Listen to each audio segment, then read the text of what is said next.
El 29 de junio en realidad se ha designado el día para conmemorar esta enfermedad, que es una enfermedad rara, Gastón, porque coincide con el fallecimiento del pintor Paul Klee. Él era una persona que estaba afectada de esclerodermia y si uno va viendo los cuadros de Paul Klee al principio y al final de su carrera, va a ir viendo cómo ha ido cambiando y muy probablemente esa transformación estuvo de la mano de el transitar por esta enfermedad. Bien. Doctora, hablemos un poco de lo que es la clínica de esta enfermedad, de lo que es la esclerodermia. Usted ya acaba de decirnos algo que nos parece importante destacarlo, pero creo que podríamos profundizar un poco más, ¿no? Es una enfermedad considerada poco frecuente, pero ¿le enmarcamos dentro de las enfermedades reumatológicas, por ejemplo? Sí, está dentro de las enfermedades reumatológicas porque tiene una afectación del aparato locomotor, es una enfermedad en este caso sistémica, pero cuando uno habla de enfermedad reumatológica es como una gran bolsa, ¿sí? Sí. Dentro de esas están las enfermedades reumatológicas autoinmunes, sistémicas, como vendría a ser la esclerodermia. Decimos poco frecuente, en el mundo uno estima más o menos que son 2,5 millones de personas las afectadas por esta enfermedad.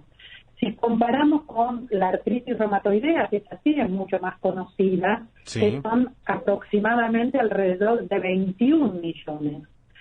Entonces, esta poca frecuencia hace que también sea un poco más difícil el diagnóstico, ¿sí? Y junto con eso, esta enfermedad, si bien el nombre es uno solo, es como que tiene distintas caras. Y eso hace que al ser heterogénea también se dificulte el diagnóstico. Sí, y eso... Algo importante... Perdón. No, perdón, siga, doctora. No, lo que te iba a decir, Gastón, que algo importante para tener en cuenta cuando hablamos de esclerodermia es el fenómeno de Raynaud, ese cambio de coloración que tienen los pacientes, que a veces es el primer síntoma o signo, ¿sí?, que precede en años a la enfermedad. Lo único que nota la persona es que hace frío y me cambian de color los dedos. A veces se ponen blancos, después azules, después rojos, ¿sí?, pero me cambian de color cuando hace frío o cuando estoy estresada. ¿Y esto, doctora, aparece en algún tipo de pacientes en particular? ¿Podemos decir de algún género en específico o con mayor prevalencia que en otros, en una edad determinada o con algún antecedente, tanto familiar como de salud personal, que pueda ser también motivo como para que uno por lo menos esté atento? Predomina en general en mujeres, ¿sí?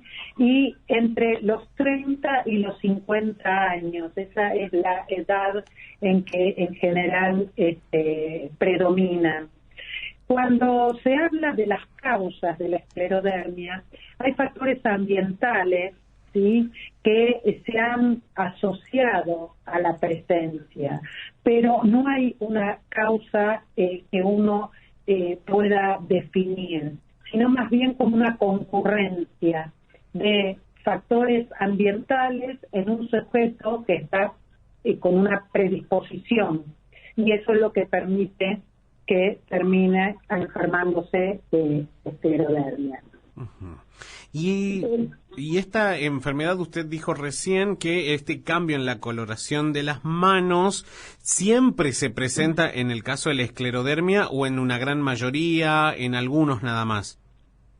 En un porcentaje muy importante de los pacientes, te diría que más del 90% de los pacientes con esclerodermia presentan el fenómeno de Raynaud, este cambio de coloración. Por eso, esto es algo que uno no lo tiene que soslayar y tiene que generar una consulta. La reacción frente a esto tiene que ser consultar con su médico. Y además, usted cuando dice, ¿no? Mayoritariamente mujeres y en una edad donde están muy activas, donde están en pleno desarrollo de lo económico, pero también incluso hasta en planes en cuanto a lo que es la crianza de hijos e hijas. Es decir, cuando llegue esta enfermedad, ¿todas esas cuestiones se van a ver afectadas? Bueno, en parte sí.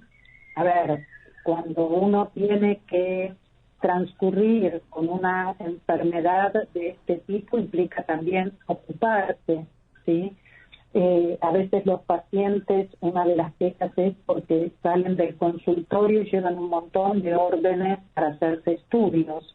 Y si uno piensa, un estudio es solicitar un turno, concurrir a un establecimiento, lleva tiempo. Pero todo eso es necesario a fin de poder evaluar el estado en que se encuentra y poder obtener mejores resultados. Entonces, seguramente va a interferir en la crianza de los hijos porque va a quitar tiempo para eso. Seguramente también no en cualquier momento uno va a poder comenzar un embarazo, sino que va a haber que tener una planificación del mismo.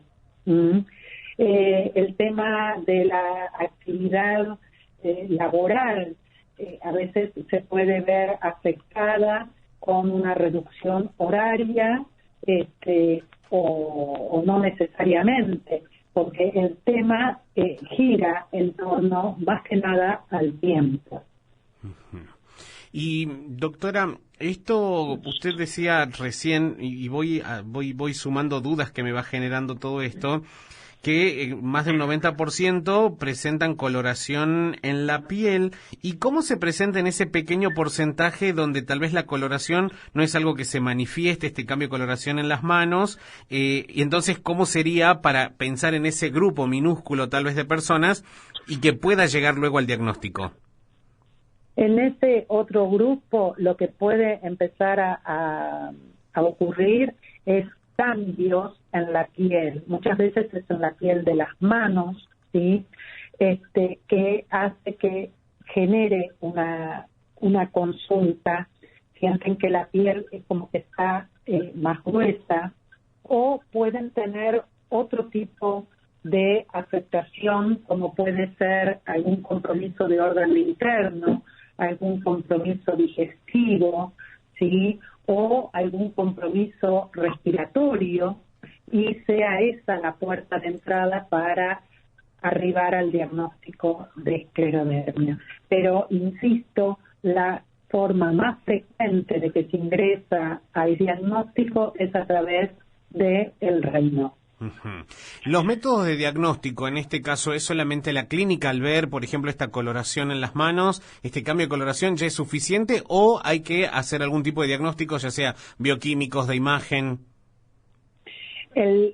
Una vez que uno ve al paciente que tiene ese cambio de coloración, hay un estudio que se llama capilaroscopía, que es un microscopio con el cual uno ve el lecho de la uña, ¿sí? El lecho unguial. En esa zona nosotros podemos ver los capilares, y la alteración de los capilares nos habla del daño vascular que pueden llegar a tener como producto de la enfermedad. Además, se le pide laboratorio dentro del laboratorio, aparte del laboratorio general, que muchas veces uno hace en una rutina, se agrega toda la parte de laboratorio de autoanticuerpos, es decir, anticuerpos que pueda presentar la persona, que son muchas veces reactivos a esta disfunción del sistema inmune, que es otra de las características de la esclerodermia junto con la fibrosis. Entonces, uno a través de los estudios puede ver el componente de fibrosis, puede ver el componente vascular y puede ver la inflamación y esa alteración inmunológica, que sería el círculo o el ciclo que presentan estos pacientes que padecen esclerosis sistémica o esclerodermia.